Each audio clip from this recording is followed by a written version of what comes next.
Welcome back to the PricePlow Podcast, episode 107. We have Trung Nguyen here, and welcome aboard, Trung. So you just released No Sacrifice, No Victory 2.0, your new pre-workout, and started hearing your backstory, started following your brand. We have to hear all about this. So you have an incredible background. So I'd like to get the real quick pitch of what you've done and why you're here in the supplement industry, and then let's talk about supplements, but then let's go back and get your whole backstory. So thanks for coming here. Mike, Ben, I've been wanting to come on this podcast for a hot minute, man. I appreciate you guys. I appreciate all the knowledge that you guys drop in the industry. It's much needed, especially for those who don't know a lot about supplements, which I didn't when I first started, like everybody else. But yeah, a quick backstory on me. I'm an immigrant. I came over to America from Vietnam. We fled a war-torn country. My mom, my two sisters, my older sisters, we came here with $10 to our name. We got placed in the ghetto. I grew up there for approximately 18 years of my life. Grew up poor, around the hood, gang banging and all that. From there, I found my way, decided to join the military. It was due to a lot of things in my life that really brought me to that crossroad. Got there, decided to enlist, and because of 9/11, after what happened in 9/11, and I knew I wanted to be an Army Ranger, and I snuck away because I was already 18, I snuck away to the recruiter and signed the contract behind my mom's back. And I didn't tell her until a month later after I deployed that I was going into the Army, which, man, she flipped out. Many such cases, I'm sure.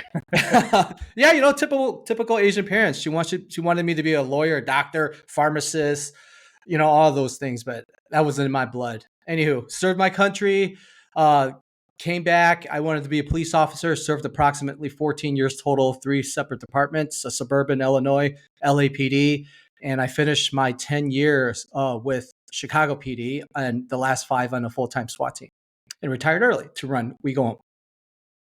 I'm so fascinated by your whole story because there's so many different directions where it's like this. I mean, it's just incredible.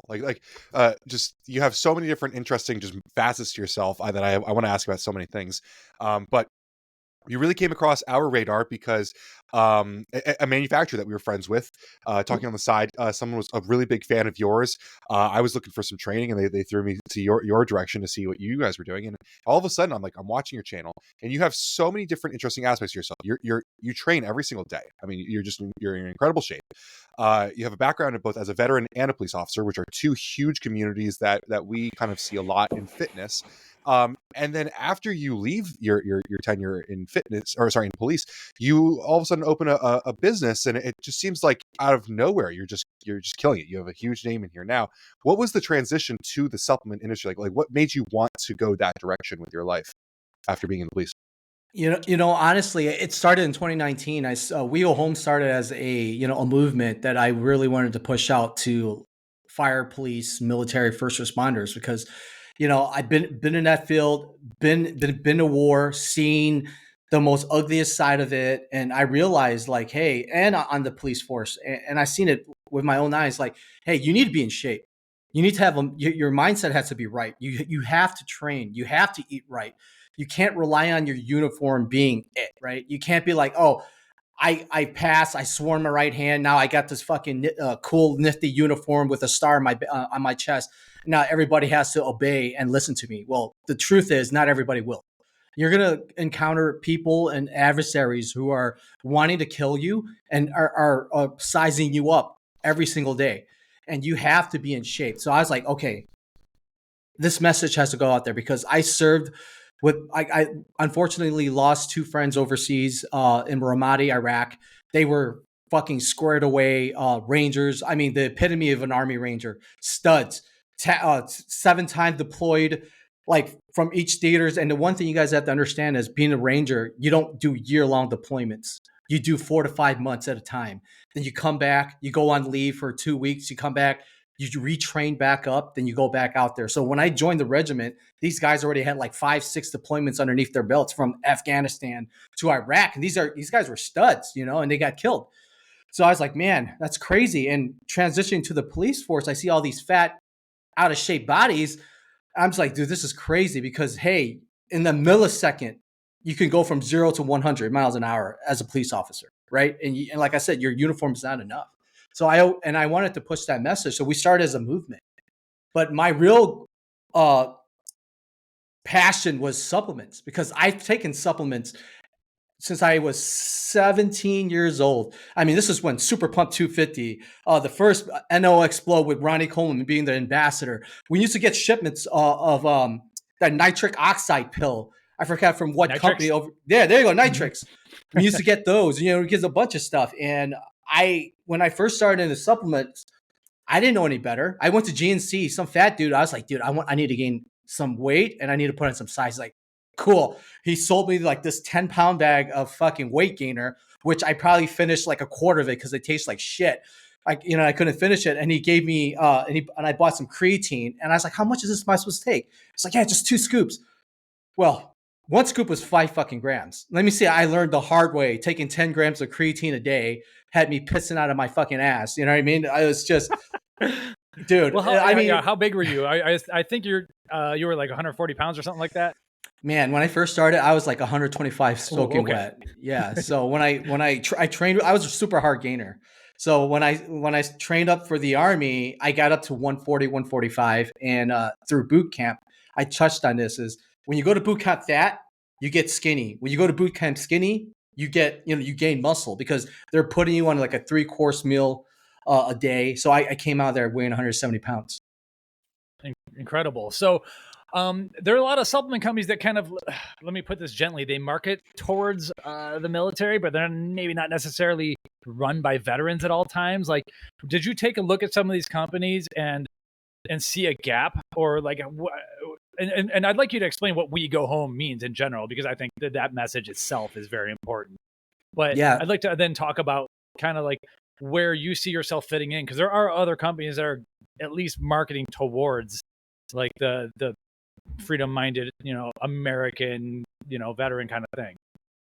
Yeah, absolutely. We Go Home with something, like I stated, really started in my heart, in my journey in 2003, 2004, 2005, when I was in the Army. It's a message to push out there that, hey, it's not about you. It's about those to your left and right. The people that you serve with to your left and right, your brothers and sisters, your partner in your squad car, your guys in their firehouse. You break bread with them, you sweat with them, you cry with them, you see the most ugliest things with them, and they become family, right? Because you meet their family too. So now, and I tell people, like, hey, this message, it's bigger than us. It's not about me. It's about those next to me, because I want to make sure that I am performing at my absolute peak, mentally, physically, tactically, so that when, not if, adversity hits, I am fucking prepared. And I know that I will give it everything I got to make sure that they get home and the citizens we swear to protect to get home. Because I would not be able to sleep at night if my partner gets killed because of my incompetence.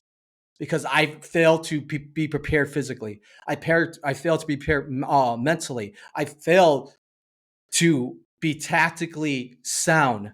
So that's what the message is about. And it's been going, our movement's been growing exponentially, because I think people see through bullshit, right? And what we're pushing is not bullshit, because I live it.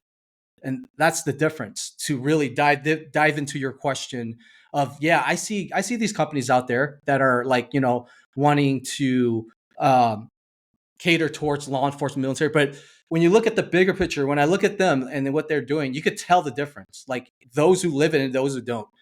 And those who live it understands, like, hey man, all right, that's kind of gay. Like what they're trying to push out, right? Let's all be honest here.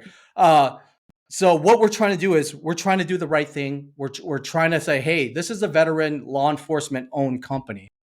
When you buy our products, we're giving back. Like the active shooter course we put on in Gold Beach, Oregon, for approximately 40 officers. They didn't have to pay for a single dime. We paid everything out of our pockets. We went out there, we trained them in active shooters to give them the skill sets so that they could take it back to their departments, so that they can be an asset and not a liability. I think one of the things that I see that just, I follow this industry obviously from our perspective, but just seeing trends and seeing specifically this discussion here. There's a clear difference between brands that, like, take pictures with a tank and then brands who like literally you see them weekend after weekend out there training. Like there's like a clear difference between people who just want to show that they have some military themes, and then there's people who are like out there actually training to be better and don't need to show that.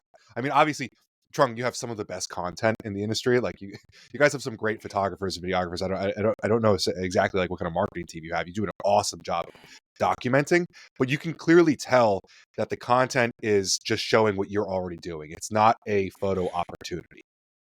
Yeah, I'm not here to shove product down people's fucking throat.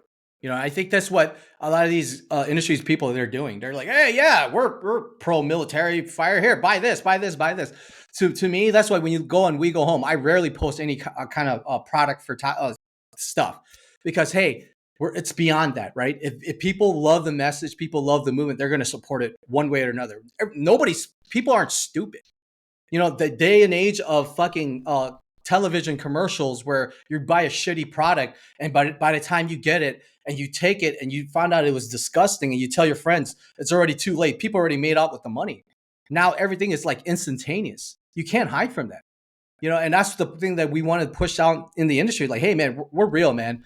We're here to really want to make the community better. First and foremost, beyond, hey, buy my fucking whatever, you know? So yeah, Ben just put out a video talking about how people want to know who's behind the brand and support them. I think we're definitely, I've already known that I was going to mark this one as explicit in iTunes and everything, but you know that, like, I think people can already gather like whether or not they want to support someone like yourself. And I think it's important. Put yourself out there and you will find like minds. And obviously Trung's not going to be for everyone, but the people who you are for, there is, in my opinion, like a need for it. And the authenticity is clearly there versus some of these brands that are trying to cater towards military, and they do, you know, donate to different organizations and stuff, but you can see that there's a fakeness to it. And as far as I've seen on anything you've posted, I don't see a single bit of fakeness or anything. And so that's like a clear difference to me. So like, you know, coming from our angle, Ben and I are neither veterans nor, law enforcement or anything. But is We Go Home a phrase that's commonly used? Like, I imagine like when you're in the trenches in a really shitty situation, like, and your buddy's kind of zoning out or getting the 1,000-mile stare or whatever, you like have to like pull them together and just say, dude, we go home. Is that like something that kind of happens? Is that where the name came from, or is this a common phrase?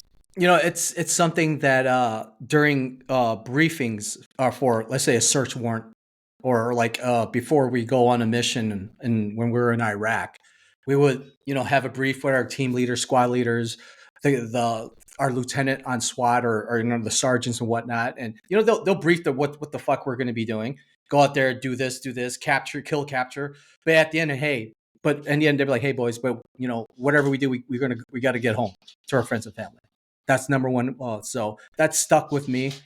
Because I've heard it time and time and time again, and it's truthful, right? And I've heard this, podcast. And this guy said, if you're a warrior, you don't worry about coming home. You know, coming home is fucking weak. Hey, here's the thing: if you're a warrior, we go home. It's not about you. It's not I go home. It's we, because you care so much for, let's say, Mark, you and Ben serve, like you guys are serving together in a sense, right? You guys are business partners. You guys laugh at each other's jokes, or maybe not laugh at each other's jokes. Talk shit about each other, but it's all fun and games. And at the end of the day, you guys care for each other. You guys consider yourself family. Mm-hmm. So if you guys were in the shit, if something fucking happened, you're gonna go beyond anything to protect them, right, Mike? Same thing with you, Ben, right? Yeah. And it's the same thing with We Go Home. It's like, I've served with this person for many, many years. I got to know their friends, families, girlfriends, brothers, sisters, wives, husbands. They are my other family. Once the bullets start flying, once the fire happens, once things start going on, it's no longer about politics. It's no longer about what's going on with Chicago's fucking mayor or anything like that. It's about, hey, I'm making sure that my guy, my gal, they're gonna fucking get home tonight. You know, we're gonna survive this fucking incident. So, yeah, I think the two things that stand out to me about like what you've created, Trung, is one, I really like that you separate the politics from it, like what you said, like because you guys have a job to do and because you have to be so like on point and you have to be ready, like you don't have time to bitch about the mayor of Chicago or anything like that. That's not really like in your scope about it. But the other thing too that I want to bring up is just how straight up and real you are. Like you call out bullshit in a very similar way that we do, especially I do on social media. The funny story, I think really where Trung and I got to know each other a couple months ago, I called out this endurance company. It was called X Endurance. And one of their main sponsored athletes is Josh Bridges, who Oh God. this was great. He's obviously a retired Navy SEAL, and like I called him out on this post, and Trung was like one of the first commenters. Like, we saved your fucking ass, Josh. Like, oh, like you're so like ready at all times to just like tell the truth. And I think that's really, really important in this industry where there's been a lot of lies. There's been a lot of fake products. There's been a lot of stuff. And so if you're going to come in as like a newcomer to the industry, like, you know, you haven't worked for a brand before or anything like that. If you're going to come in with your own company, you're straight up about everything that you are and you aren't. And I think it's really powerful. You have to be. Authenticity is everything in this fake ass society nowadays. Everybody on Instagram and social media likes to be fake, right? To push to something, whatever it is. In the end, everybody has an agenda. Trust me. I have a friend. I'm not going to call out his name. He was with Redcon One. He told me straight up, I'm there with him because of the fucking money. Because obviously, you know, they're like, if you're pitching something like, hey, this is the greatest product on earth, and when you look at the supplement facts, because I always tell people, supplement facts don't lie. You want to see a great product? Don't worry about Josh Bridges, ex-Navy SEAL, fucking shoving some bullshit fucking hocus pocus down your throat. Turn that motherfucking supplement facts around and take a look at it. Hey, does this make sense? Is this really going to benefit me like he said it is? And 9 times out of 10, 10 times out of 10, it doesn't lie. You know what's fucking underdosed, what's dosed properly. You know if it's going to work or is some fucking bullshit proprietary blend that is just, you know, blowing smoke off people's ass and they're just trying to have some kind of big name athlete promote it. And we're not about that. I'm not about that. And I tell all my, if you want to call them ambassadors, and I call them teammates, I'm like, hey man, I will never make you promote anything I wouldn't take. I will never make you, promote anything that I wouldn't put my fucking stamp on there, knowing like, hey, this is the best stuff we can possibly put out there right now.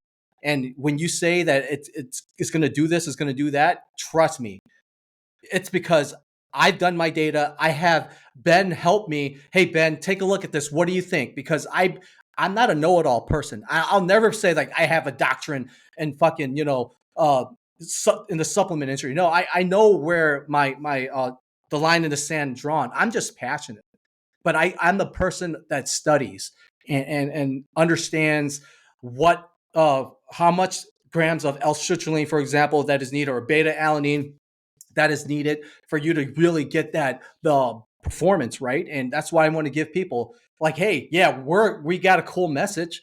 It's backed because it's the truth. But we do have premium fucking products too, so that we're not just blowing smoke up your ass and just giving you 2 grams of fucking beta alanine saying it's gonna give you the best fucking performance ever in your life. Yeah, I think it's a perfect transition to talking about your pre-workout. Like you mentioned, I think it was like 6 months ago, we had a call just kind of talk about the formula ahead of time. And I was really honest with Trung. I was like, hey man, like this is an expensive product, and you don't have to put all these things in here. We could make a really effective product that is a little bit smaller than this, and it wouldn't be a bad product. And Trung was like, nope, I don't want that. I want everything. I want the best we possibly can make. And I had to respect that. I mean, you definitely spend more on the product, but you feel that it's at the level where you want it to be. So I'd love to ask you, like, you come into making a pre-workout here. You're not a bodybuilder brand. You kind of I noticed you kind of train CrossFit style. Like, what were you looking at when you were making No Sacrifice, No Victory? Ben, what you said before we even get into that is absolutely true. I always tell people there's certain things you can't penny pinch on. Number 1, food, right? Mm-hmm. If you're a tactical athlete, you need good fucking food to fuel your body. You can't penny pinch on that. You can't penny pinch on a great human performance program. You can't penny pinch on supplements, because those are the things that are going to fuel your body so that you can perform at your peak. And because I know people who go to fucking bars and blow $10 to $15 on a drink, and they wouldn't bat an eye, right? Mm-hmm. But then when you sell them a pre-workout that is totally stacked, they're like, oh my God, it's like this amount. Like, what do you want, bro? You know what I mean? Like, it's like, I always tell people, like, if I'm pulling into the gas station in my fucking Lamborghini, Am I going to put regular fuel or am I going to put 93 fucking premium? Of course, I'm going to put premium. Why? Because that's what the engine needs to be at its peak. And it's the same thing with our bodies. We have to fuel our bodies with the best shit. So, yes, I don't really train CrossFit. I would call myself more of like a hybrid athlete. I'm into functional fitness, strongman stuff, calisthenics and whatnot. So when I made No Sacrifice, No Victory 2.0, I wanted to give people a product where they can perform when their ATP is depleted, that they have that mental focus so that they can grind through the whatever fucking crazy program they're on, right? Because I think mental focus is lost a lot in training. People get so wrapped up in their phones and whatnot. When I take my pre-workout, I get zoned in. I'm ready. That 3 grams of L-tyrosine, it's put me in such a laser focus I can see in the fucking future, right? I mean, I wanted to create I wanted to give the correct dosing so that when you train as a tactical athlete or as a hybrid athlete, you're able to get that laser focus, that intent, that pump, but nothing that's going to be fucking crazy where you're like a bodybuilder, right? But even if a bodybuilder take our products, they're going to notice a nice fucking pump from it too, from the Self-Flow, from the pure L-citrulline, from all the other stuff. So I really wanted to create something that, hey, I'm in there. It's going to hit me hard. It's going to get me through. I'm not going to have that jitter and crash. I'm going to have that focus, and I'm going to have that performance to back it up, and it'll ride me through until even after my workout. And I don't feel like I like a piece of shit. Like it's going to make me crash, like I stated.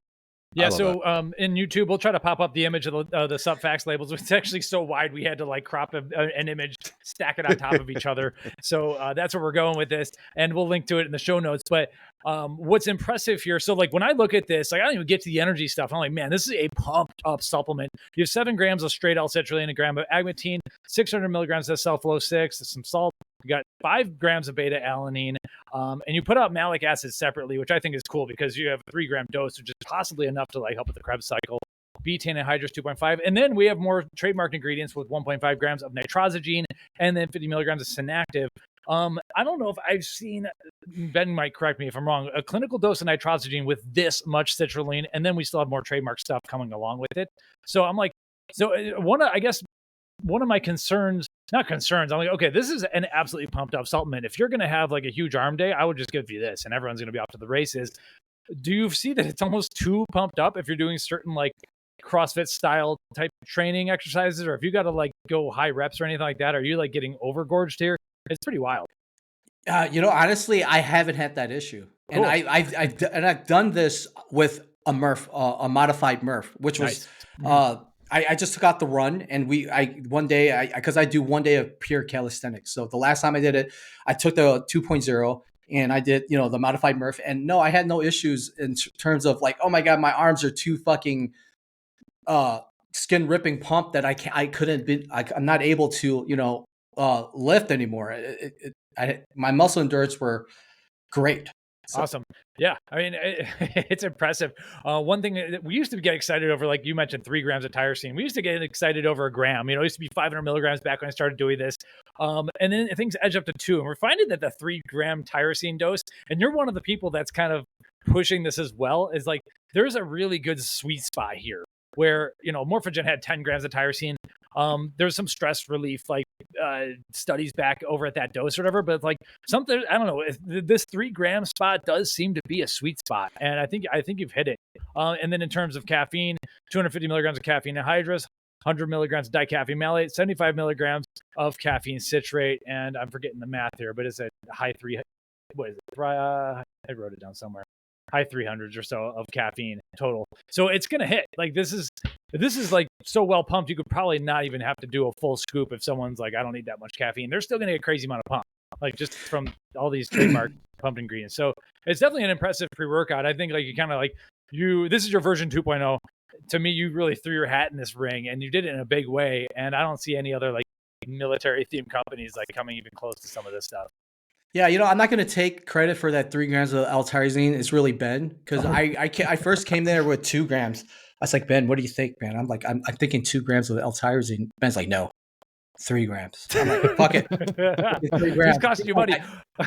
Quote unquote, I like my focus. So Yeah. I was like, fuck it. If Ben says 3 grams, we're going to do fucking 3 grams. And let the record be shown that seeing into the future is not a legitimate claim. That's what we call puffery for the lawyers listening.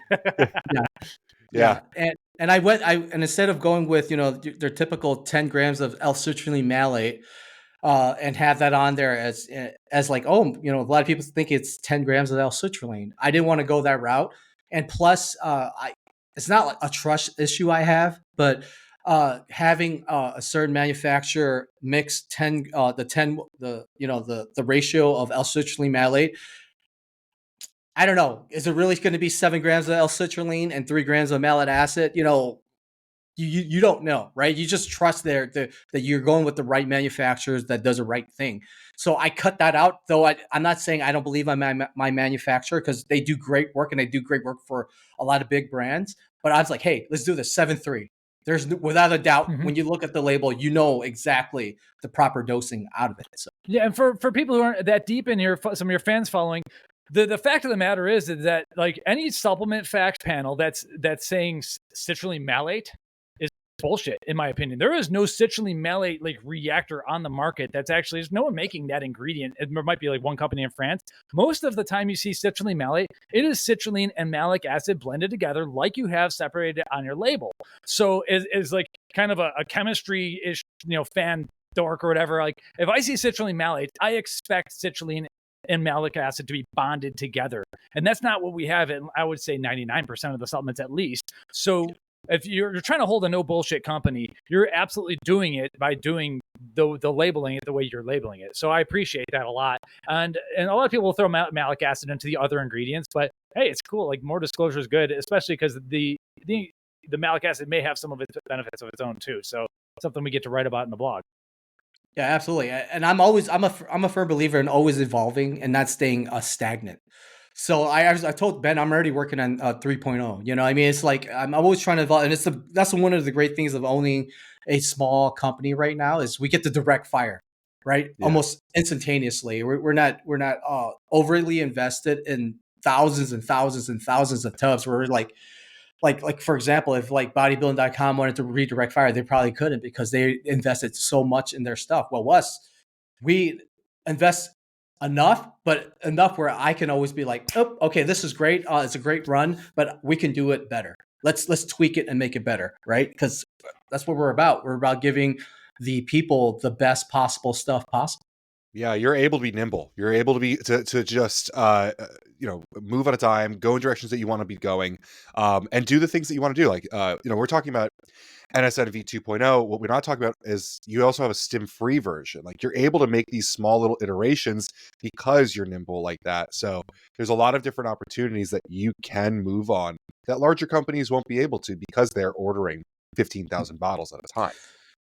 To me, a great pre-workout is if you have a great pre-workout and if you want to make a non-stim, then all you do is just take out the caffeine and the stimulants, right? If you really truly have a great pre-workout, because I've seen companies that make a totally different non-stim product. I'm like, why? If your main baby, the stim version, is fucking outstanding, then the only thing that you need to do with the non-stim is remove the stim. So our product stands on its own without the stim, and it'll still give you fucking crazy endurance and pump and whatnot. Yeah, so can absolutely understand there. It's funny in the stim free, you still keep tyrosine in there. You do take out the theobromine, which is technically a stimulant, but it's still going to be an awesome pre-workout. You're still going to have a lot of really great focus. Of course, the pump. Some people would say the pump would be even better without the stimulants. I'm not sure if I agree with that, but overall, I mean, it's still an incredible product. And really fun to say too. You have some great flavors. The Mangonada has a kick to it. It is spicy. Which is really cool. Because it really, I mean, it's funny. I honestly scooped it without even looking. I don't look at flavors anymore. I just take pre-workout. I don't really look at flavor. And I started drinking. I was like, what is this? It was pretty cool. I think that there's a lot of spicy people out there who will enjoy that. Yeah, I'm a big fan of Mangonada, and I get inspirations like out of nowhere. I went out and I went to this Mexican dessert place to treat myself with some mango because I love Mangonada. And if you guys never had like true Mangonada, I highly recommend you do because it is fucking delicious. Basically, mango slush with a slight kick. For me to really kind of break it down, little saltiness. It's like tahine on top of good ass mango, like a smoothie mango. Anyways, that's where I got it from. I was like, oh god, this is amazing. I was like, I want to make this into a fucking pre-workout. So here we are, Mangonada. I love it. I mean, so we were working on a different product that is not out yet, and I remember getting pages of text messages from you of ice cream flavors that you were just going through different ice creams that you liked, and so I think you're gonna have some creative flavors over time, which is definitely also a differentiator. Of course, the products work, but coming out with new flavors, it interests a lot of people who might not be interested in supporting, or not, maybe just aren't interested in like the veteran topic. They might see your flavors and say like, hey, that's something I really like to get into as well. Yeah, I think we go home, though it's our foundation is the first responders, military and whatnot. Anybody can we supporters can support. Absolutely. We make our products, we make it great, and it's anybody who gets after in the gym can enjoy our products just like anybody else. Yeah. So now that the pre-workout's launched, your BCA EA electrolytes has kind of relabeled to hydrate. Is there anything that you're working on right now that's going to be happening soon that you want to talk about? Yeah, so I working on Hydrate 2.0. I taught you, I showed you the supplement mix facts, but like I said, it's like, hey, we can make this better. We're gonna fucking make it better. Because I'm a big fan of combining products instead of like having people buy things separately. Like why? Like because I was a consumer once. I was just tired of going to GNC, Vitamin Shop, or even online. I'm like, oh yeah, look, buy our EEA product. Well, oh look, buy our BCA product. Oh wait, look. You want electrolytes? Oh, you could buy it separately. You pay us $34 for some sodium flavored fucking water, right? I was like, so I was tired of that, and I understand, money's tough for everybody. Mhm. So I wanted to do the right thing. Could we went that route and split it up? Absolutely. But we're like, fuck that. We're going to combine it. So that's why we did the hydrate the way we did it. And 2.0, we're upping up the sodium from 350 to 500, and we're adding a bunch of other stuff in there that's really going to help you maintain your hydration and get you through your endurance run, jujitsu, or whatever the fuck you do. Tropical Storm 2.0 is in the works, and we're adding prebiotics to it this time. We're upping the probiotics from 2 billion to 5 billion. It's 11 strands. We're upping the KSM 66 from 300 to 600. Just to name a few things that we're doing. We're adding acids into it. What is Tropical Storm? Is that It's green. Yeah. Yeah. So our Tropical Storm, like I said, we're big on combining products. A lot of companies sell them separately. Superfruits green, superfruits reds. Why? Why do I have to carry fucking 2 tubs? Like I'm big into I travel a lot like Ben and you guys do. I want minimize as much carrying around tubs as possible. So we're like, hey, we're going to combine superfruits greens, superfruits reds. We're going to give you fucking mushroom complex from Pico 2 and KSM 66. We're going to give you mineral complex. We're going to give you digestive enzymes. We're going to give you probiotics. We're going to give you everything that you need in one product, in one scoop. So that's what we did. Because it's kind of funny because I love what you talk about with the stacking of buying less products. We actually did get a little bit of criticism when you came out with your pre-workout 2.0 because you took the creatine out and made a creatine product separately, which seems like sometimes when you take these hard stances, they can come back to get you. But I actually agreed with what you did because you take creatine every single day. And while I appreciate creatine and pre-workout, that's a great value add. And I'll never be disappointed to have it in a pre-workout. Your consumers should not be taking pre-workout 30 days a month. And they do need to be taking creatine every single day. So it seems like your stacks are evolving as the company evolves. Yes, and that's what we did, Ben. Because I take creatine every day, and you're right. I can't take pre-workout every single motherfucking day. I got to give my adrenal glands a rest. You know what I mean? I can't be pounding it, go to Pound Town every day, even though, I would love to. But creatine is definitely something I take every day. Yeah. So that's why we made it unflavored, but we didn't want to just do typical creatine. We're like, hey, if we're going to do creatine, I know people are like, oh, Career Peer, blah, blah, blah, blah. They first didn't want to give me their trademark because they were first people thought they were anti-police. No, they're anti-politicalness. So I had to get on a FaceTime with the vice presidents of Creapure and sat down and explained to him what the company was about, and they loved it. They're like, okay, you guys get a trademark. So that's how we got that. And I didn't want to go with generic brand creatine though, because here's the thing again, how do I know that is 5 grams of pure creatine I'm getting, right? At least with Creapure, they're a pretty well studied, well renowned company. At least I know I can have that peace of mind knowing like, hey, that 5 grams of creatine that you're taking monohydrate is actually 5 grams. Yeah. And we want. You told me the story about Creapure privately, and yeah, we as a team, we were like ready. Like if that story dropped, we were going to go hard on it. But it was funny because internally, Mike said they're a German company. They might not appreciate or understand the sentiment of what you were coming across as. Yeah, can we go over that just a little bit? So I'd like to know, like, what did Creapure think you were, and then what did you explain to them that you really were? Like, did they think that you just like wanted to go and like shoot a bunch of people, or like what were they? Yeah, pretty much. Like they thought we were just like some hardcore savage fucking company where it's like, oh, kill all the shit, you know? Because they're like, hey, whoa, you know, Creapure, you know, we got a good name. We don't want to put our name on anything, you know? And so I had to sit down and explain to him because the vice president was actually, he served too. So we got to talk. I was like, hey man, you know, you served in the military over there, and I served in the military. You know, this is the message behind our company. This is why we're doing it. You're not pushing an agenda of violence, but what you're doing is, you know, you're doing yourself a disservice if you're not, you know, giving us your trademark, because we're pushing a positive message in the community. We're never going to like steer your trademark or your ingredient wrong in the wrong light. What we're doing is just all positive. And when he, you know, got a time to look at our Instagram page and what we did, and we talked, he's like, oh yeah, I really believe in what you guys are doing. I think what you guys are doing rocked. So let's do it. It's awesome. Okay, can you tell me? So when did We Go Home officially launch? Like when did you come out with your first product? My first pre-workout, which everybody launches with a pre-workout, right? I mean, that's like, I think the standard now. I think except for Andy Frisella, he's the only one that launched with a protein first. But besides that, I was like 2020, you know, we started out as an apparel brand. You know, I'm into apparel. I like performance stuff. So I was like, hey, yes, make some We Go Home shirts and stuff like that, just to get people wearing it and be proud of what they're about the message. But I was like, dude, I love supplements so much. You know, I was like, and I was an ambassador for certain companies, and you know, I try to give my input, like, hey, you know, you guys are doing cool things, but what do you think if you guys did this? And they're like, yeah, okay.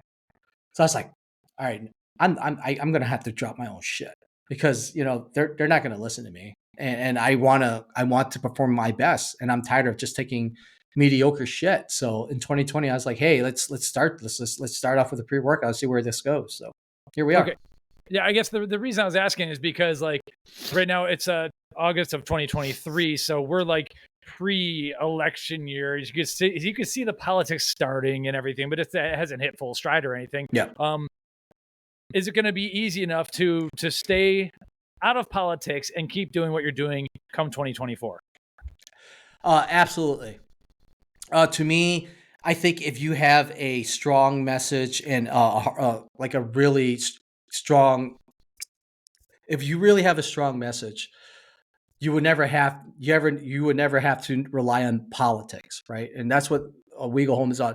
Even during like the George Floyd riots and everything like that, we were still able to push our message and everything across the board, because hey, we're anti-bad motherfuckers too, man. Look, I'm not going to sit here and say every single swinging cop is a good person. I'm not going to say every single swinging. They're freaking special operation dudes that have done some crazy fucking shit that got them locked up. And it's the same thing with any field, right? There's going to be bad apples. And the thing is, we're just trying to continue with the blinders. Put the blinders on. We know the mission. We know the mission statement. Let's continue staying on course and just pushing good stuff out there. That's what we're about. That's it. I think that's an awesome way to hit like literally any controversy that starts coming your way as the election year starts. Like it's like, I'll put it this way. I met Jocko Willink earlier this year, and I was in town in California for a supplement, sports nutrition event. And when I met him, he's like, "Oh, what are you doing in California?" I was like, "Oh, I'm here for a sports nutrition event." And he looked at one of these guys that was working for me. He was like, "Why aren't we at the sports nutrition event?" He looked at me, he goes, "I know where we're not at the sports nutrition event, because we're here at the gym training right now." And it was like none of this stuff matters. Train harder. And to me, like, I've never seen anything from We Go Home that was like inherently political at all. It was always train, get harder. That's where he Yeah, goes. we're just trying to push the message, hey, be better than you were yesterday. Even if it's like an inch. It's the same thing when you go train every day in jiu-jitsu, right? You sit there, because look, I trained all the way up to, I got my blue belt. I stopped because I was going through the selection on the SWAT team. I didn't want to get injured. So I kind of stopped.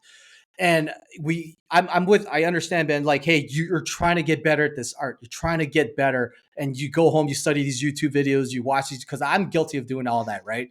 Then you go into gym and you think like, okay, I'm going to try this thing I learned. Then you get smashed, right? And you probably worked on a couple of people, but then those who are higher belt than you smashes you. But every day you go back at it, you still get back at it, even when you get smashed. And that's how we are. It was like, hey, it's rough out there, right? But if you continue to hone your skill set, which is perishable, you're going to get better and better and better. And next thing you know, you're going to look back and you're going to be a motherfucking black belt. Yeah. No, dude, I'm constantly, like, every morning I wake up and there's already a caption online written by Trung that like wakes me up for the day. I mean, I love that you guys just always just stick to the training every single day. I mean, it's a great message because there's a lot of other noise out there. Yeah. And I just want to push good shit, man. And I'm relentless, you know. I'm no raw nutrition. I'm no none of them, BPN, all these guys, right? Because I respect what they do, what they put out, because they're hardworking individuals who get into that level, and I understand that. I'm just trying to do me and stay focused and not compare myself with somebody else, but continue to push what's good out there so that people can improve. Because I've been in rock bottom. I know how that feels like, and if I through my life until the day I die, I want to be able to make change and help as many people as possible. If I could do that, then I've done my part in this world. Mm-hmm. So. And a lot of times the best way of doing that is as an entrepreneur, in my opinion. That's the way to go, because you actually can start wielding some power as you obtain resources, whether it's people resources or financial resources. So we're kind of going backwards here. I'd like to talk about transitioning from law enforcement to being an entrepreneur. And I think your family, you have some entrepreneurship in your family, whether it's like your sister at a nail salon or something like that. So it maybe was kind of close to your family, but can you talk about the transition from law enforcement to entrepreneurship and some of the stuff you're going through there? Oh man. People ask, what's the hardest thing you ever done? And I can honestly tell you, being a fucking entrepreneur is the hardest goddamn thing I've ever done. Because I retired early from the Chicago Police Department. You know, I was on top of my game. I was a point guy on the SWAT team. I was a shield guy, made a lot of decisions when shit hit the fans. We had a SWAT job or anything like that. When I'm there, I'm on the shield. I'm the first guy in front of the door. I'm giving these guys, my guys, you know, like, hey, we're doing this. This is what they're having in hand. So I have a lot of responsibility, right? And but I got comfortable. It got in a sense easy. You know, the training didn't push me anymore. I didn't feel challenged anymore. And I didn't want to be like everybody else, bitch and moan about what's going on and certain like leadership that we have, but they're not doing anything about it. They just suck it up and just chase that fucking carrot on the stick, which is a pension. You know, and I was like, hey, I'm at a point where I grew We Go Home to a point where I can use it and run it on its own. Or am I going to be like this and stay on here and have this just like a part-time thing? All in was my thing. It's like, I'm never going to fucking peak. And I decided like, hey, I don't want to die with regrets. You know, a lot of people do. There's a book written by this nurse. It's called 5 Regrets of the Dying. And this nurse worked in a nursing home, and he got to witness, unfortunately, people die. And he heard the same 5 things over and over and over. And one of them is they regret not living the life that they were meant to live and not taking the chances that they wanted to. And I refuse to live that way. I don't want to live what if. So I decided, like, hey, it's now or never. I'm at the 10-year mark. I could do another 10 years and just run We Go Home as a side project, or I can go all in and just be like, hey, we're going to do this fucking full time and let's see where this goes. So that's when I decided to make that jump. And I'll tell you, it's scary, Mike. I'm so used to like a structured lifestyle for so almost 2 decades, right? Mhm. From the military to law enforcement. They always tell me what time to wake up. They tell me what time to show up to do physical training, what time to show up to training. You need to go here. You need to go. I took orders for so long. Now that I'm in this new phase of my life, no one's down my throat anymore. It's on me. Like if I don't hunt, I don't eat. It's not, I don't have the comfort of a pension. I don't have a comfort of 2 paychecks a month anymore or insurance. It's like, if you Mhm. don't go out there, you don't hustle, then you're not going to be successful. And it's hard because back then, at least I have my friends and my teammates to bitch and moan about. Now it's just solo me on this journey, right? I do have my teammates that, are in the organization, but I'm not going to bitch and moan to them, Mhm. because that's not their problem. This is what I have to walk on. So it's been tough. It's been rewarding. It's been a fucking experience, man. I'll tell you Yeah. that. Well, I will say, and I did some of the thing. I was working a really good job and then started my gig on the side. And then at some point there becomes this balance where it's like, okay, I have potential here and I'm actually doing a disservice to this company over here, but whatever, screw them. It's more really about like, I need to go all in. But the transition was easy. A lot of people just jump with no ripcord whatsoever or whatever, and they're just ready to go. So in my opinion, if you have the ability to do so, man, yeah, you're not going to get as much sleep, and maybe it might hurt the relationship or whatever. You got to always have family first, kids first, and everything. But the smart thing to do is start a side gig on the nights and weekends, and just you'll sleep when you're dead kind of thing. And at some point you'll know if you're like starting to catch, and like if you can at least like survive, pay for groceries and stuff, then and you want to do it, you got to do it. So I think you did it in at least a pretty smart way. And so that's pretty cool. I guess my piece of advice is like, get yourself so much momentum that you just can't stop. Cause and I think you're already at that point where it's like no one's beating you down, but it's like, you've built this thing so well at this point and you see that it can go higher and everything, but you basically can't stop because like the momentum would just it would just be crushing. Like there's an inertial component to this. And so and we're at that point too where it's like, if someone doesn't complete an assignment, I have to do it because and we'll get someone else that we'll eventually have to hire more or whatever, but I have to do it because I am not letting this ship lose its momentum. Whether if that means I get 3 hours of sleep, then that's my fault, and I'm you got to handle it. So that's kind of what you do. And then eventually though, you do want to scale it into a real business if that's where you're going with it. But sometimes you just got to go like balls at the wall. You have to. And I'm preaching to the choir with you guys. It's like we've gone through all this pain, all this struggle, all this suffering internally, and all this, inner demon battling. For us to fucking quit and go backwards, it's just crazy. I sometimes I feel like I'm just too stupid to quit. Like I'm already this goddamn far, man. Like, well, I can't climb down this mountain now. I might as well just keep fucking going, right? And that's the message we always push. Like, no matter how hard it is, because we're never always going to be 100% every day. There are days when I'm like, I feel 4 out of 10, but I know that I have to do it. I have purpose. I have to go out there. I have to. It's minds over feelings, right? And the thing that I feed off is like, if I quit, I'm going to fall into the statistics of every other fucking business that's out there on social media that lasts a couple of years and just fizzles away. Am I willing to be that statistics? I'm like, fuck no. I'm going to continue walking down this path and I'm going to survive all this because I've lived my life all the way to this point right now. What's this little suffering that I have to go through? Because I see where this company will go in the next 2 to 3 years.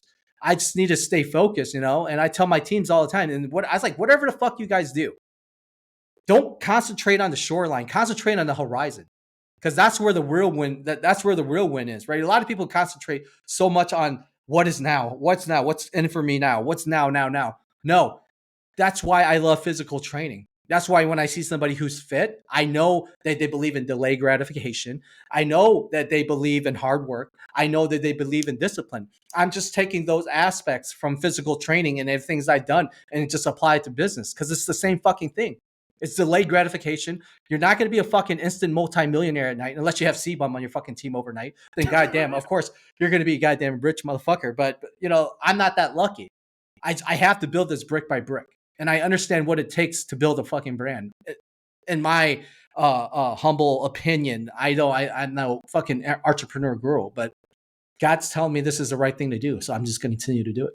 So what's the general game plan for reaching more of your own audience? And I'm assuming veteran, military, active duty, law enforcement, all that. Like, how do you reach them? And this is a demographic that a lot of people are trying to reach, like the 20 to 24-year-old TikToker. A lot of people are trying to reach like women who are my wife's age and everything. Yeah. You have your thing right here. How do you get more of them?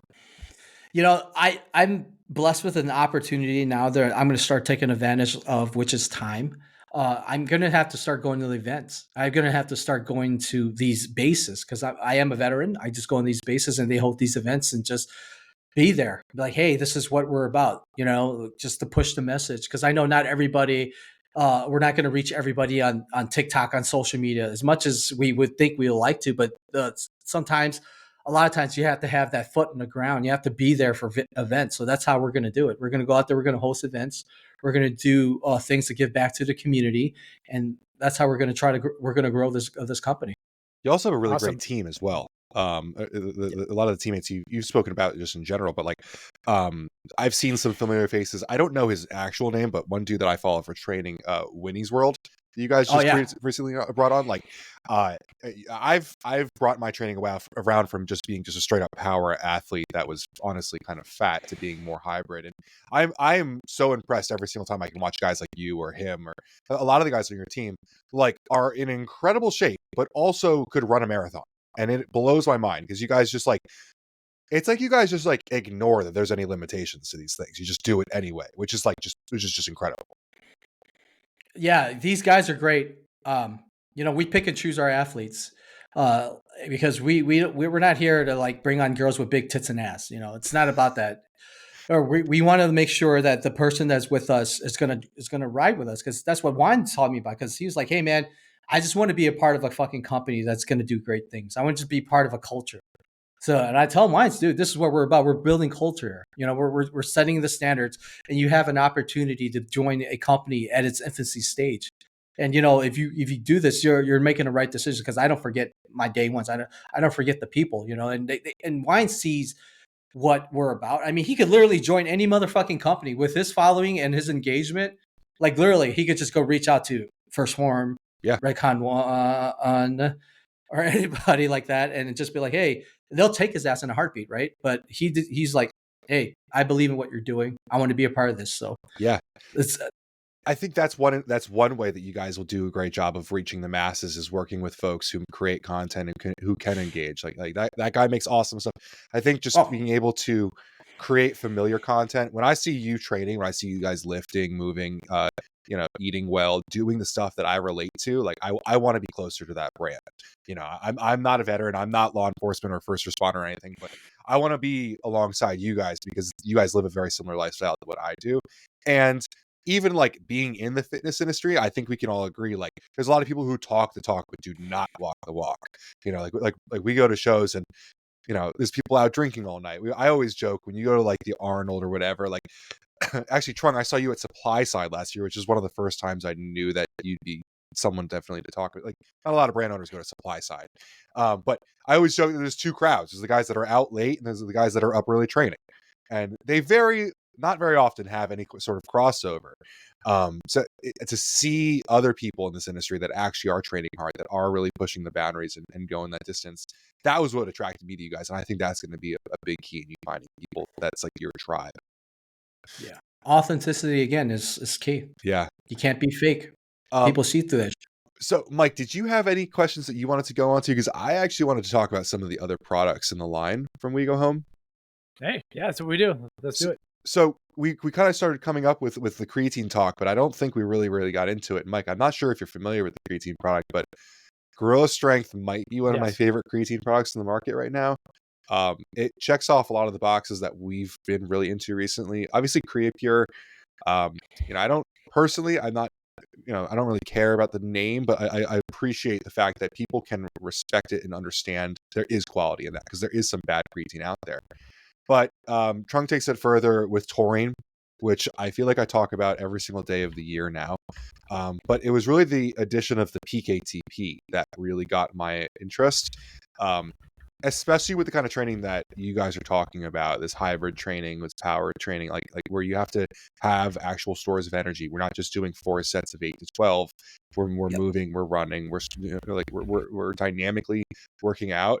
PKTP is just incredible. And then the ending of the arginine and the ornithine was something that it's kind of old school, but still very backed by science. It's something I kind of pull things up as we're talking here, and I saw that and I was like, that's a topic that I think Mike would absolutely want to talk about. So I don't know if you'd see that, Mike. Yeah. So, I mean, Ben, you know that I keep a spreadsheet of like competition in certain niches, and the value added creatine is an area where I've seen that there's some opportunities, and I added We Go Home to my list, and my comment area, when this is where I rip things apart, my comment area says, love the formula. It's just pricey. And that's the thing. You have the PKTP is like kind of the expensive ingredient here. But what I love is that you have a lot of ways to support the long-term and the short-term ATP production. I personally do like creatine pre-workout, but I understand why, people don't want it in pre-workout. It's debated, in my opinion. It's like a stupid argument that comes back and forth. Like, whatever, just like pick your side and at least just try to get it in all day or every day and eat some meat. But I like the value adds of it. And so to me, like the more we dig into like taurine, for instance, the more we realize that this should be almost everywhere, and like up to 6 grams a day. Like a lot of pre-workouts have a gram, hydration supplements, 3EAs have a gram. Putting in a creatine product is not an expensive ingredient. Throwing an extra gram in there as well, I think, is a very smart idea. It's not expensive, it doesn't taste bad, and you start getting into like seriously efficacious doses. So so I'm a big fan of this. And then like the ornithine, combined with arginine, you get a little bit of extra citrulline to arginine to nitric oxide production, and you're going to have a little bit of endurance increases as well. But these are a lot of ingredients that are no longer in pre-workout supplements. You'll find a couple pre-workouts with ornithine, and arginine is still out there and everything, and there's plenty with that. But in general, this is like, I like to have a value-added creatine that has extra stuff that I'm most likely not getting from my standard or traditional pre-workout supplement. I think you nailed it with it. It's going to feel good. Like at the end of the day, and that's one of the arguments for having creatine pre-workout, is that there might be some acute cognitive benefits, especially if someone's like very, very low and not saturated at all. They're going to feel good. Same thing with the taurine and everything. So in general, like to me, I see this, I'm like, oh, that's going to feel good, So with the peak ATP in there, I would probably put it somewhere before a workout. But dude, yeah, no matter what, it's going to feel good. I've used peak ATP for other reasons as well, and definitely enjoy it. So I don't know why I like this category. I'm a fan of value added creatines.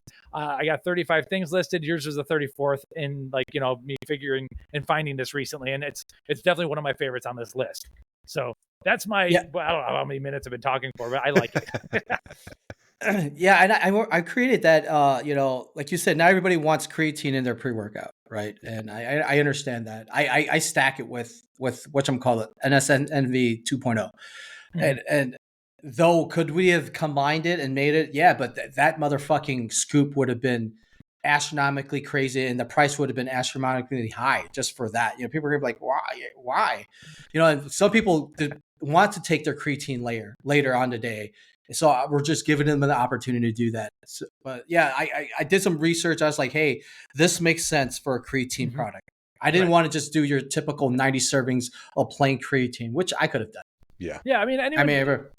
I get it. Like we recently on the last podcast with Mike McCandless, he gets tired of all these new SKUs. Like, I get it. You want to have a bigger cart and everything, a plain creatine monohydrate. But at the end of the day, I can just go get Now Foods creatine monohydrate. And I know they test the shit out of everything, and it's going to be good to go. So if you're, in my opinion, if you're a brand, like I said, I like this category, and you might as well do something unique. And you've definitely done that for sure. So I want people to like look at it, like people who are really into supplements, like, okay, this company is legit. Yeah. Right. I'm not looking to be like, oh, We Go Home is brand of the year. Fucking look, as much as I would love for that to happen, I'm a realist too, right? I understand like capital and things go into that, right? But the one thing I really am passionate about is creating good supplements. And I just want to create good supplements so that people can take a look at it and they can just pick it up beyond the facet of a cool label, a cool photo, cool video with the product, they can turn it around and take a look at the supplement facts. Like, oh shit, these guys aren't fucking around. They actually are putting good shit in their products, and I can feel the fucking difference. And that's what it matters at the end of the day, right? It's not, I'm not here to fucking try to burn a hole into people's pockets. I'm here to try to give them great products so that they can be the best they can. It's, hey, that's an Army commercial. Be all you can be.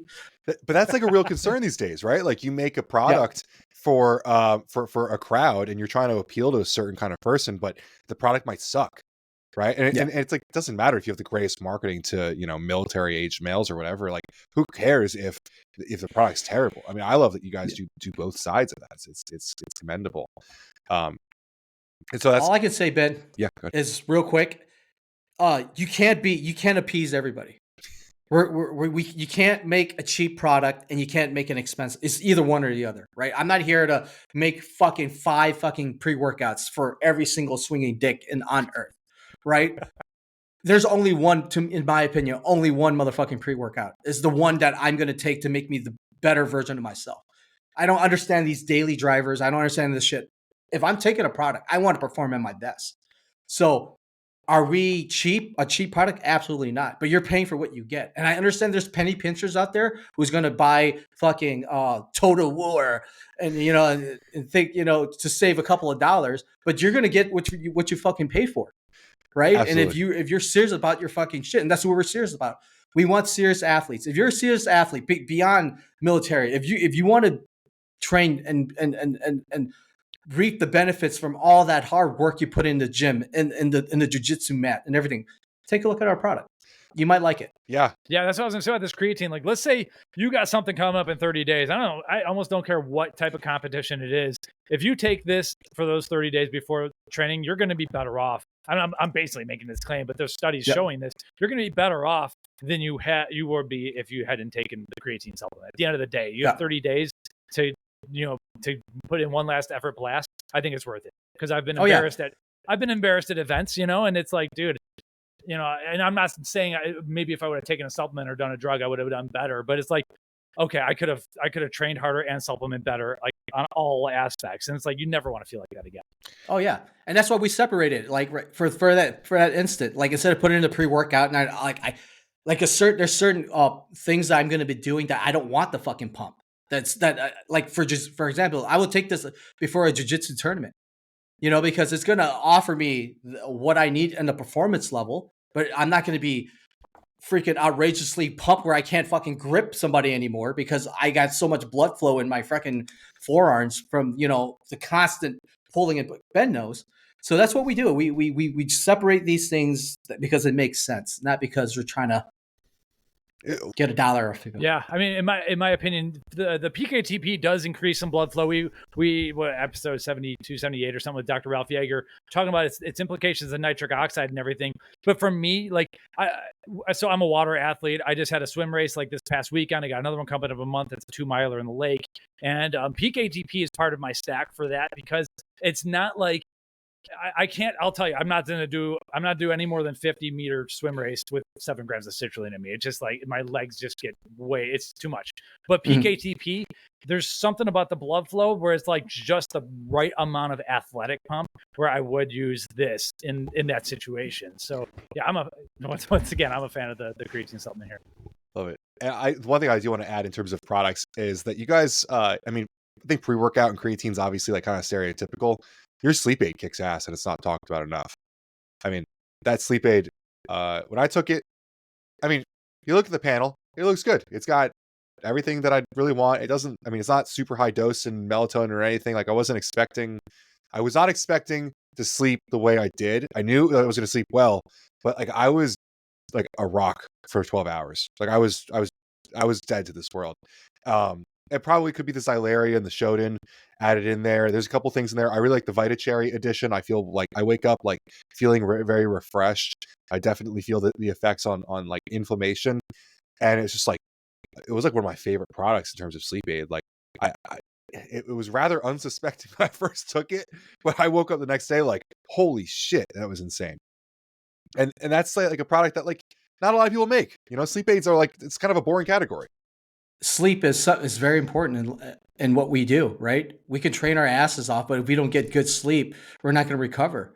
So I being in the military, going from mission to mission to mission, or doing all these training exercises, I need my fucking sleep, man. And I'll tell you what, that sleep aid, yeah, I love that sleep aid. It's something that I wanted to make. I was like, because sleep is seriously everything. Yeah.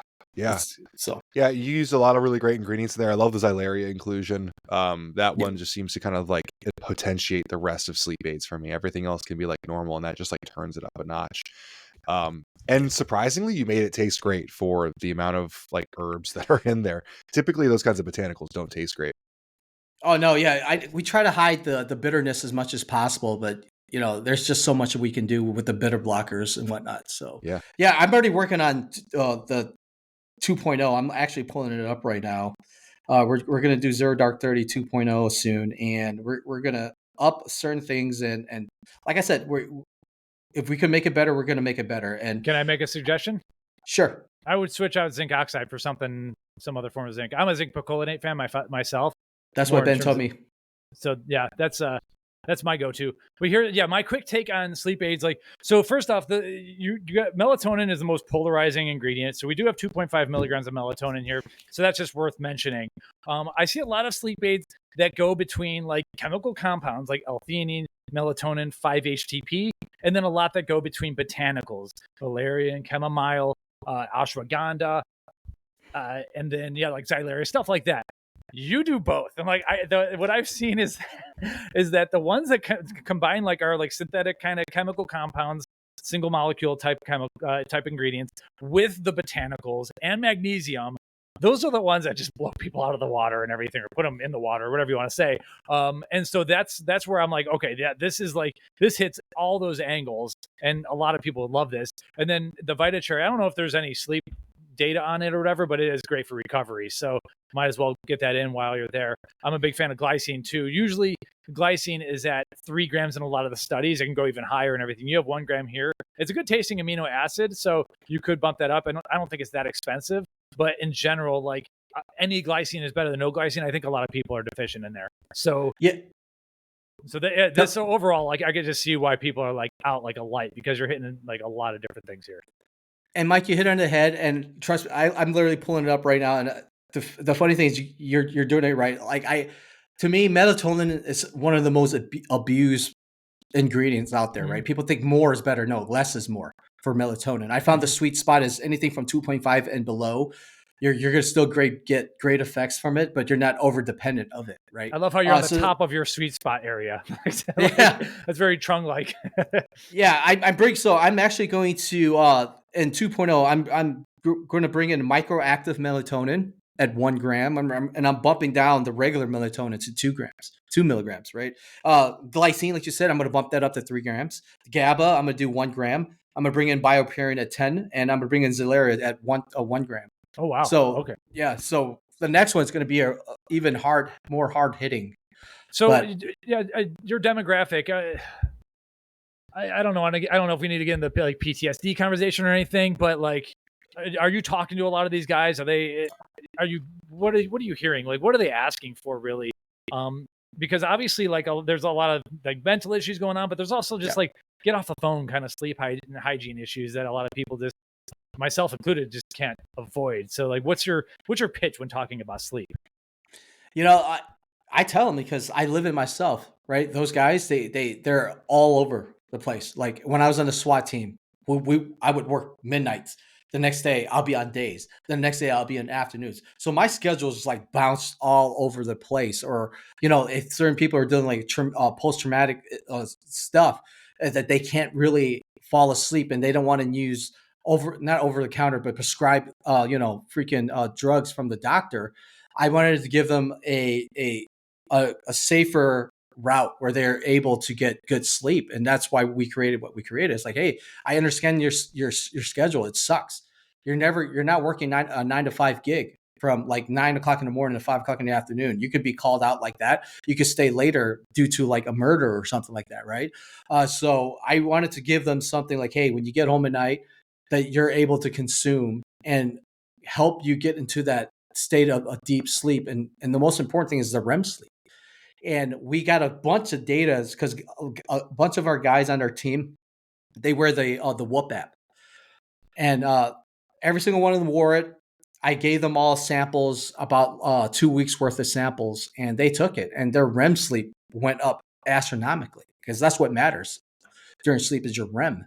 So I that's why I was telling them, like, hey man, this is going to help you recover and feel better, so that you can make better instant decisions out there when it's needed. Because I've been through in situations where my mind was clouded. I was so fatigued because I'm working back to back to back, and I come home, I try to get some sleep, and I can't fucking fall asleep. And the next, I'm pitched in this freaking hostage rescue call, and I have to make a decision, and I'm like super fucking tired, and I remember that vividly, and I never wanted to have that feeling again, because lives are on the line. So that's why the sleep aid was created, because I wanted to be able to give somebody a product where they're able to take it and be like, hey man, I know I'm going to get a restful night of sleep.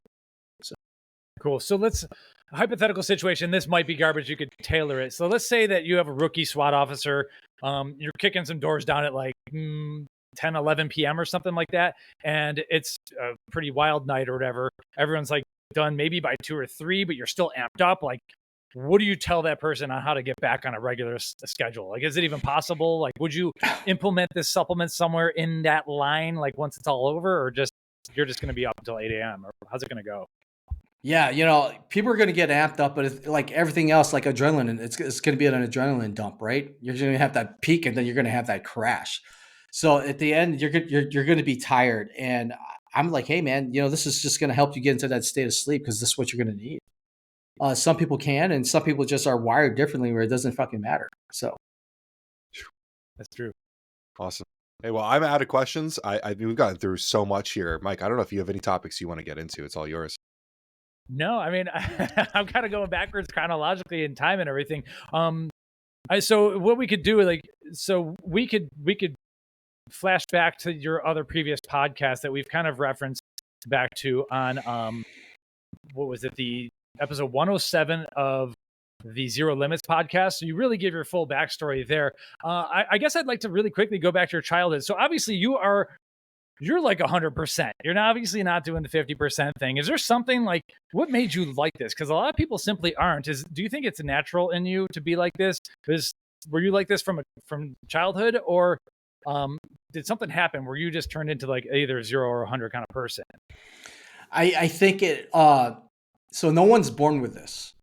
It's not something people are born with. It's who you surround yourself with, right? When I was younger, I didn't know any better. I didn't have a father. I was seeking advice and looking up to the wrong people, and they steered me in the wrong way, and the way they were thinking and the way they operated. And the cliche as it is, birds of a feather flocks together.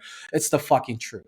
Like, if you go to a high school, you see Sally with her girlfriend. They pretty much dress alike, talk alike, walk alike, right? Because they hang around each other so goddamn much that they just feed off each other, right? It becomes this entity in its own. And it's the same thing with high level achieving. When you surround yourself with people who are high fucking level achievers, you're just going to feed off that, and that's what happened to me. And it's, to be more relatable to other people, for you listeners, if they don't understand, it's like, think about like a MMA fighter when they're preparing to fight their adversary and they have to train. They're not going to go to fucking the worst wrestling gym, the worst jujitsu gym, the worst kickboxing gym, the worst Muay Thai gym. No, they're going to seek out those coaches at the best of their levels, because that's how they're going to get better, is they're going to put themselves against other people who are so much fucking higher in skill set and higher in thinking, that eventually that's just going to rub up on them, and it's just going to help them be better. And for me, that 0 to 100 thinking really kicked off when I joined the military. When I was surrounded by fucking savages. Literally, they were freaking. I thought I was hot shit graduating from RIP, Ranger Indoctrination program at the time. Came in there with my tambourine, chest puffed up high. Boy, I got my ass fucking humbled quick. How so? Any examples? Like, did they physically beat on you? No. I don't know what they like. Not like that, but yeah, no. They you get physically humble. You get like your push-ups and whatnot, right? Mm-hmm. But you get humble real quick, knowing that, hey, you're not top dog. There's a hierarchy to this. there's some bad motherfuckers out there. And I just fed off that. I was just surrounded by those. And at the time, I was like, God damn, this sucks so bad. I'm constantly getting smoked. I'm constantly smoking, meaning doing physical training. And they're making me do this, do that. And this is so tough. This is so tough. I don't know. I don't know if I can hang. Then eventually, as time passes, I got better and better and better because the standard's so high, right? And that's the thing with these military personnel who train to go to war. Their training is always going to be that much higher than real life. Why do they do that? Because if you're training at this level and your adversary that you fight are at this level, it's easy fucking day. But if you go like this and you're training at this level and your adversary is this level, you're going to get fucking killed. Your whole goddamn team's going to get wiped out. That's why the special operations guys are so successful, because they train at such a high fucking level all the time that everything else is damn easy. So that mentality is just rubbed off on me from my team leaders, from my squad leaders, from all these leadership guys that I had the pleasure of working with. That mindset and that way of thinking and just operating just got infused into me. And I just took that and I just ran with it in everything I've done in my life. So are you training for any particular competition or event now? And the way I'm leading into this question is wondering how you maintain that level, knowing that you're probably not going overseas unless something really crazy happens or whatever. Yeah. So how do you maintain that level? Just accountability. I look in the mirror every day. I'm like, I refuse to be fucking lesser man of myself. And that's who I am in competition with. I'm not in competition, like you said, Mike, you hit it in the head. I'm not training anymore to kick down doors or go overseas, right? Those days are done for me. But I'm training to be the best version of myself. And I refuse to accept anything less than that. So every morning I'm going to do what I need to do to maintain that level for me. So that's what keeps me going. It's like I'm sorry. I was just gonna say you also actively train other people too. Like you have a level to hold for those people as well. I imagine that probably pushes you in some ways as well. Absolutely. People look up, believe it or not, people look up to us, right? Somebody looks up to us, our little brother, our friends. You might not know who, but you have to be the best, because who am I if I don't bring it? If I don't give it my all every single day. So. Love that. Awesome. I don't have any other specific questions. I mean, I could listen to you talk for for hours and everything. I think we've gotten a really good insight into what We Go Home is and everything. There now some people listening may want to, obviously we're going to have to share how to follow you and everything. Are you currently hiring? How would someone join your team? If someone's like, dude, I need to hang out with this guy or get trained by this guy or something along those lines. What are you personally doing with the community, even for those who might be civilians? Yeah, I always tell people, just be fucking undeniable. You know what I mean? We'll find you. You don't have to find us. We'll find you. And I always tell people that it's like, if you want to be great and if you want to get great things and you want to be the best as you want to be and be offered awesome positions, just be undeniable in everything that you do in life. So that literally that's how you're going to get there. No one's going to deny your greatness. And that's the thing. When I served in the law enforcement and military, I was never a kiss ass person, right? I don't kiss my sergeant's ass or anything like that. I earn his respect because I'm a fucking hard worker. And he sees that, and he sees the level of my commitment, the level of my resolve of the things I get done, and that's how you're able. If you want to be great, if you want people to recognize it, that's how you're going to be able to do that. But you obviously can reach us on We Go Home on the Instagram. Send us a DM if you're interested, and we'll take a look and see if you're up to what we're about, and we'll gladly accept you. Mm-hmm. So you mentioned that you're doing a lot of traveling. Can you give us an example of some of the events? Are you going to bases and stuff, or is it more, what type of things are you traveling to? So I'm going to be putting on a CQB course in the East Coast, around in Jersey.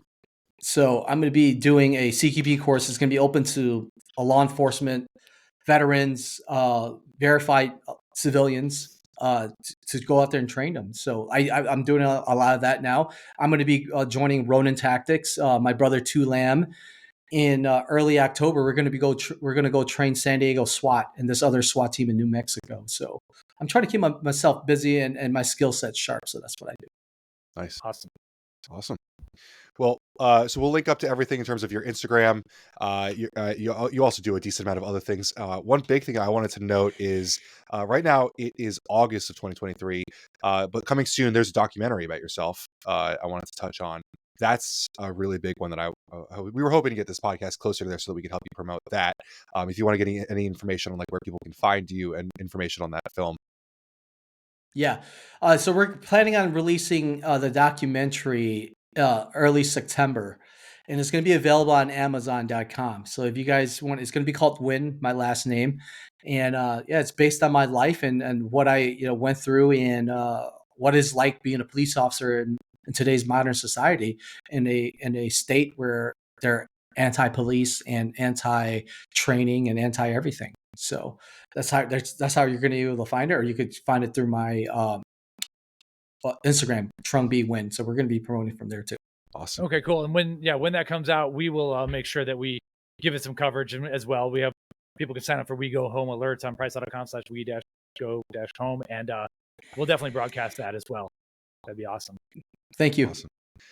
Excellent. Well, thanks for joining us today. I think we should catch up again, tell some more stories if you're willing to tell them, maybe in like 6 months or so, get caught up on some of the new formulas and everything. And we'd love to have you educate us on things that we just, a life that quite honestly, that I'm old enough for, I know I'm not going to live that life, but I do love hearing the stories. And I do love seeing the way that you train, the way that you handle yourself, and the way that you motivate young people and people within your community. And so for that, I thank you very much for your service. Yeah, no, thank you guys. I really appreciate what you guys are doing. And, I'll talk to Ben outside of this. If you guys are free, we'll get out to get together. We'll go to the range and shoot some rounds and hang out. Teach you guys some Where in Texas are you, Trung? I'm in Katy, Texas right now. Okay. Yeah, Mike just moved Which out. is like... Mike moved up to Oklahoma from Texas. So it'd be fun to get in the area and do some stuff. I mean, I'm far out here in Jersey, but yeah, and anytime we can get together with you guys, it'd be sick. Yeah, man. When I get to Jersey, I'll hit you up. Definitely. Man. Excited for it. Cool. Well, then I guess we'll talk in 6 months. But until then, anyone listening, I'm sure we'll have a lot more content coming soon with We Go Home. We're loving your guys' products. So super excited to have you guys here. Thank you so much. Thank you guys. Appreciate everything you guys do.